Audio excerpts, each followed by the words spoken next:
Hello students, today's topic is decision making process.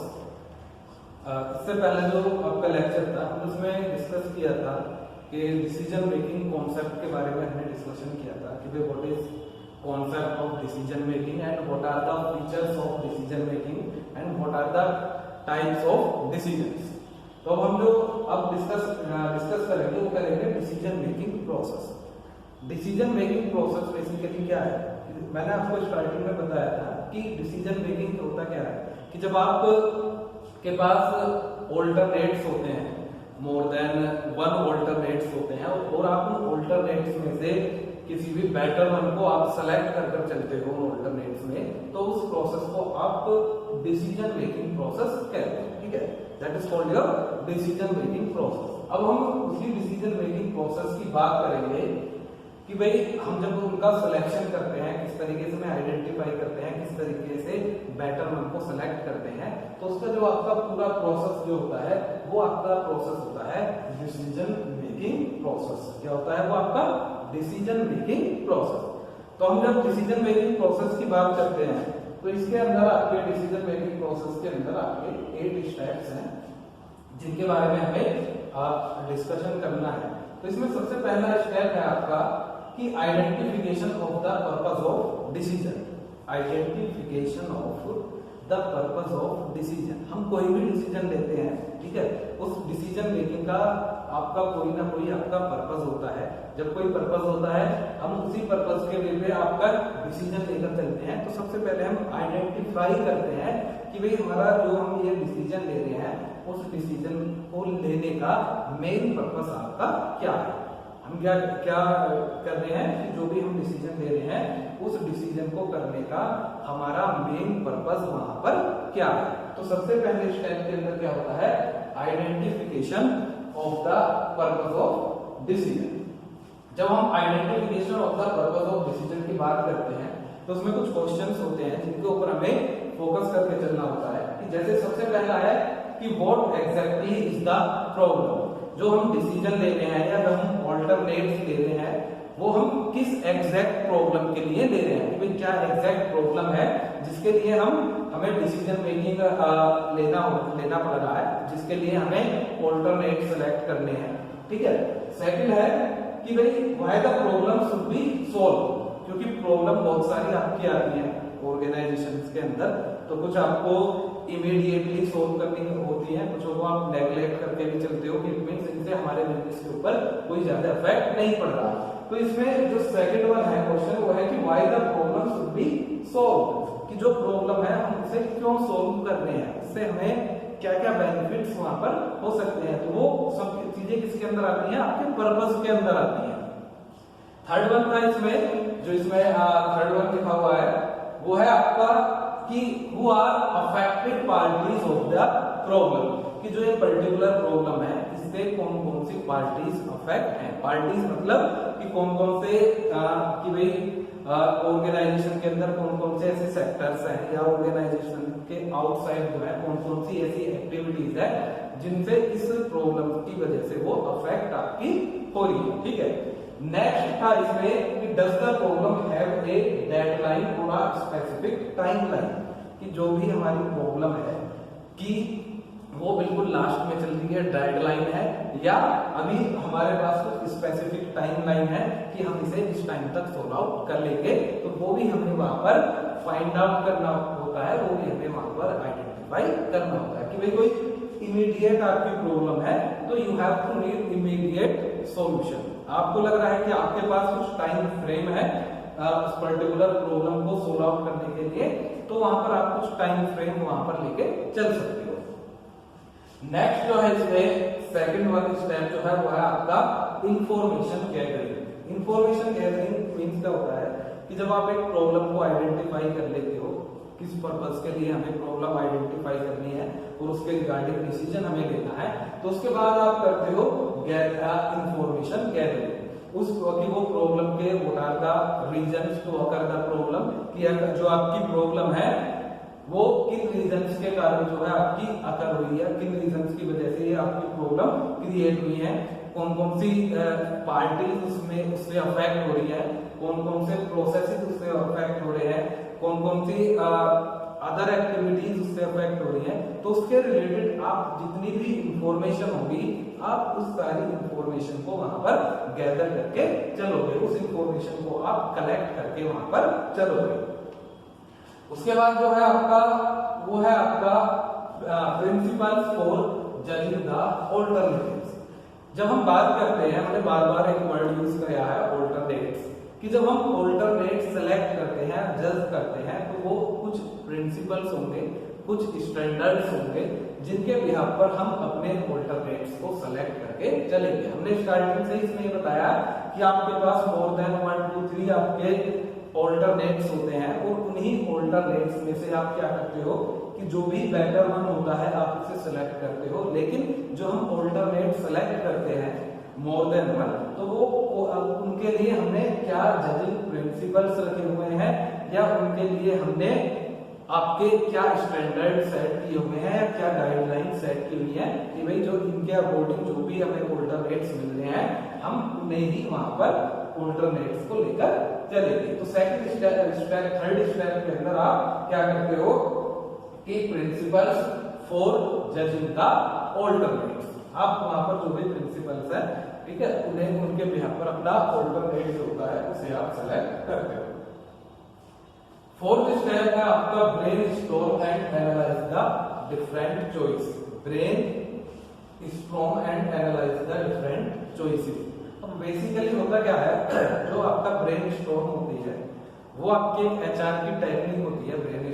Brain storm basically work करती है group के अंदर, work करती है कि जब ग्रुप के अंदर लोग डिफरेंट एक्टिविटीज करते हैं तो वहां पर हम ब्रेन स्टॉर्म जो है टेक्निक यूज करते हैं। अब इस टेक्निक के अंदर बेसिकली होता क्या है कि ग्रुप है, हमें कोई प्रॉब्लम है, तो हमने क्या किया कि जो भी ग्रुप में मेंबर्स हैं हमने उस प्रॉब्लम के रिगार्डिंग उनसे सॉल्यूशन लिए, ठीक है। अब उन्होंने क्या किया कि भाई ग्रुप के अंदर 10 इंडिविजुअल इन्वॉल्व हैं जो प्रॉब्लम सॉल्विंग में हेल्प करते हैं, तो हमने उन 10 इंडिविजुअल्स के आइडियाज लिए, हमने उनके व्यूज लिए और ओपिनियंस लिए। तो ब्रेन स्टॉर्म के अंदर हम क्या करेंगे कि जो 10 आइडिया हमारे पास आएंगे या 10 चॉइसेस हमारे पास आएंगी, हम उन चॉइसेस में से जो भी बेटर वन होगा, जो भी अच्छा होगा, उसे हम वहां पर सेलेक्ट करके चलेंगे। इसमें ये लिखा हुआ है एनालाइज द डिफरेंट चॉइसेस, कि जो भी हमारे पास डिफरेंट चॉइसेस वहां पर आएंगी, जो भी हमारे पास अलग अलग चॉइसेस वहां पर आएंगी,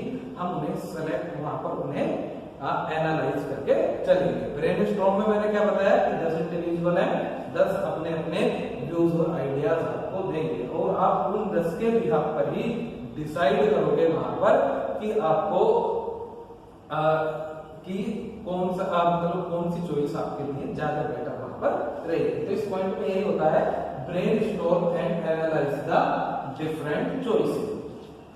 नेक्स्ट जो इसमें आपका पॉइंट है वो है आपका evaluation of alternatives. Evaluation of alternatives का मतलब क्या होता है, थर्ड स्टेप में आपने क्या किया, प्रिंसिपल्स आपने सेट किए, फोर्थ में आपने क्या किया, लोगों से आइडियाज लिए, व्यूज लिए, उनकी चॉइसेस आपके पास आई। अब आपने क्या करा कि जो भी चॉइसेस आपके पास आई हैं उन चॉइसेस को आपने एनालाइज किया और एनालाइज करने के बाद आपने इवैल्यूएशन ऑफ ऑल्टरनेटिव्स, आपने उन चॉइसेस उन आइडियाज के बिहाफ पर अपने ऑल्टरनेटिव्स वहां पर सेलेक्ट किए कि आपके पास बहुत सारे आइडियाज आए हैं, ओपिनियंस आए हैं, आपने उन सबको एक तरीके से एनालाइज किया है आपने, और एनालाइज करने के बाद आपने क्या किया है कि उसमें से जो भी बेस्ट आपको ऑल्टरनेटिव्स हो सकते हैं आपने उन ऑल्टरनेटिव्स को वहां पर चूज किया। ये इस वाले पॉइंट में लिखा हुआ है कि भाई evaluation of alternatives. Evaluation of alternatives का मतलब क्या है कि आपने वहां पर उनमें से कुछ ऑल्टरनेटिव्स जो है वहां पर आपको सेलेक्ट करके आपने चलिए, ठीक है। उसके बाद क्या होता है कि select the best alternatives, select the best alternative. अब जो आपने यहाँ पर ऑल्टरनेट इवैल्यूएट किए हैं, जो ऑल्टरनेट आपने इवैल्यूएट किए हैं, अब आप उन ऑल्टरनेट्स में से जो भी आपका बेस्ट वन ऑल्टरनेट होगा, जो भी बेस्ट होगा, जो भी बेटर होगा, आप उस ऑल्टरनेट को वहां पर सेलेक्ट करोगे। अब जब आप इसे सेलेक्ट करते हो तो आप एक पूरा आप चीजों को एनालाइज करके चलते हो कि भाई हमने सपोज करो हमारे पास 3 ऑल्टरनेट्स आए, तो हमने क्या कहा कि जो ए ऑल्टरनेट्स है यदि हम इसे अप्लाई करेंगे तो इससे प्रॉब्लम इतने टाइम में सोल्व आउट होगी, इससे प्रॉब्लम में इतना टाइम लगेगा, इतना इसके ऊपर जो है हमारा एक तरीके से कॉस्ट इनकर्ड होगी। फिर आप बी को देखोगे, फिर आप सी को देखोगे। तो जब आप तीनों के बारे में देखोगे, तीनों के आप पॉजिटिविटी भी देखोगे, तीनों की आपकी भी हो सकता है कि किसी ना किसी में कुछ ड्रॉबैक आपको हो, तो उन तीनों में से आपको जो भी सबसे अच्छा लगेगा, सबसे बेस्ट होगा, आप उसे सिलेक्ट करोगे, क्योंकि जो भी बेस्ट वन होगा वो ही आपकी जो प्रॉब्लम होगी उसे फास्टर वे में सोल्व आउट करेगा, कम से कम टाइम में वो उसे सोल्व आउट करेगा और कम से कम कॉस्ट में वो उसे वहां पर सोल्व आउट करेगा। तो इस स्टेप के अंदर हम बेसिकली क्या करते हैं कि सिलेक्ट द बेस्ट ऑल्टरनेट्स। क्या करते हैं हम? Select the best alternates. इसके बाद आपका 7th आता है execute the decisions. Execute the decisions. अब आपने जो भी वहां पर एक ऑल्टरनेट सेलेक्ट कर दिया और आपने उसे अब क्या किया? आपने उसे अब एग्जीक्यूट कर दिया। एग्जीक्यूट मींस क्या होता है कि आपने उसे इन प्रैक्टिकली सिचुएशन के अंदर आपने अप्लाई किया। ठीक है, अब आपने सपोज करो जो भी ऑल्टरनेट सेलेक्ट किया था, आपने ये उसके अंदर ये देखा कि भाई ये नेक्स्ट 7 डे 8 डे या 1 मंथ के अंदर हमारी जो भी प्रॉब्लम होगी ये वहां पर उसे सोल्व आउट कर देगा। आपने ये देखा। ठीक है, अब आप उसे कि भाई ये 8 दिन में एक्चुअली उस प्रॉब्लम को सोल्व आउट करेगा या नहीं करेगा, उसके लिए आपने क्या किया? उसके लिए आपने इसे एग्जीक्यूट वहां पर कर दिया। तो मैंने इसमें 7th को लिखा हुआ है कि आपने उसे क्या किया है, यहाँ पर आपने उसे एग्जीक्यूट द डिसीजन, जो भी आपका डिसीजन था आपने उसे वहां पर एग्जीक्यूट कर दिया। एग्जीक्यूट करने के बाद जो भी आपकी फंक्शनिंग उस प्लान के अंदर है या जो भी आपकी अपनी एक्टिविटी उसके अंदर है, उसके हिसाब से क्या होगा कि वो आपका जो भी ऑल्टरनेट है, जो भी प्लान है, वो आपका वहां से चलना फिर आपका स्टार्ट हो जाता है। ठीक है, अब इसमें सबसे लास्ट वन जो है, जो आपका 8th पॉइंट है, वो है आपका evaluate the results. Evaluate the results means कि आपने जो भी डिसीजन लिया, ठीक है, उस डिसीजन को आपने वहां पर एग्जीक्यूट कर दिया।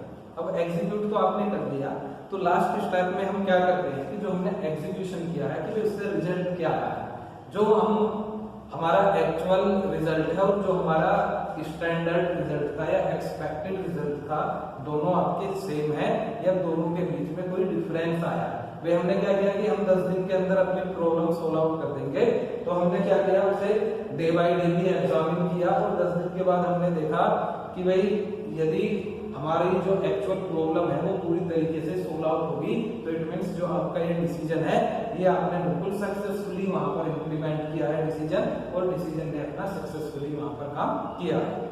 अब दूसरा कि इवैल्यूएट द रिजल्ट में यही होता है दूसरा कि अब ये भी आप देखोगे कि कहीं जो हमने सेट किया है वो उस प्लान से पूरा नहीं हुआ। भाई कुछ भी हो सकता है, क्योंकि क्या होता है 100% श्योरिटी नहीं होती किसी भी डिसीजन के अंदर, तो इसलिए उसका जो रिजल्ट होता है वो इवैल्यूएट करना बहुत जरूरी होता है। ठीक है, और यदि रिजल्ट आपका पॉइंट टू पॉइंट आया है तो ये आपके लिए बेटर वन होगा, और यदि पॉइंट टू पॉइंट नहीं है या उसमें कुछ अप एंड डाउन है, ठीक है, मतलब इतना भी अनएक्सपेक्टेड नहीं रहा, तो आप उसे सही कर सकते हो। और यदि ज्यादा ही आपका वेरिएशन आया है कि जो आपका एक्चुअल डिसीजन से आप जो चीजें आप सोल्व करना चाह रहे थे वो बिल्कुल भी आपकी वहां पर नहीं हुई, तो इट मींस आपका जो भी डिसीजन था वो टोटली वहां पर फेल हुआ। तो आपको फिर से क्या करना होगा, आपको उस प्रॉब्लम को सोल्व आउट करने के लिए एक तरीके से फिर से जो प्रोसेस होगा आपको स्टार्ट करना होगा। तो वेरी सिंपल है, ये आपका डिसीजन मेकिंग प्रोसेस होता है, या जब जो आप कोई भी डिसीजन लेते हो तो आप इस प्रोसेस को फॉलो करके चलते हो। मैं एक बार वो बता देता हूँ कि जैसे फर्स्ट वन है identification of the purpose of decision, second है इसमें इंफॉर्मेशन गैदर करते हो, थर्ड वन क्या है इसमें principle for judging the alternates, इन प्रिंसिपल के बिहाफ पर आप अपने ऑल्टरनेट्स को सिलेक्ट करोगे, next step brainstorm and analyse the different choices. जो आपके पास डिफरेंट चॉइसेस आ रही हैं या डिफरेंट आपके पास ओपिनियंस आ रहे हैं, आप उन्हें एनालाइज करोगे।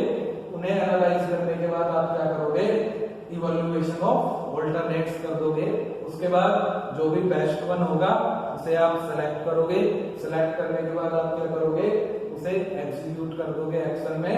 और लास्ट में क्या होगा कि आप evaluate the result. Last point के अंदर आप क्या करोगे कि भाई इससे क्या रिजल्ट आपको मिला। तो ये आपका पूरा प्रोसेस होता है डिसीजन मेकिंग का। Thank you.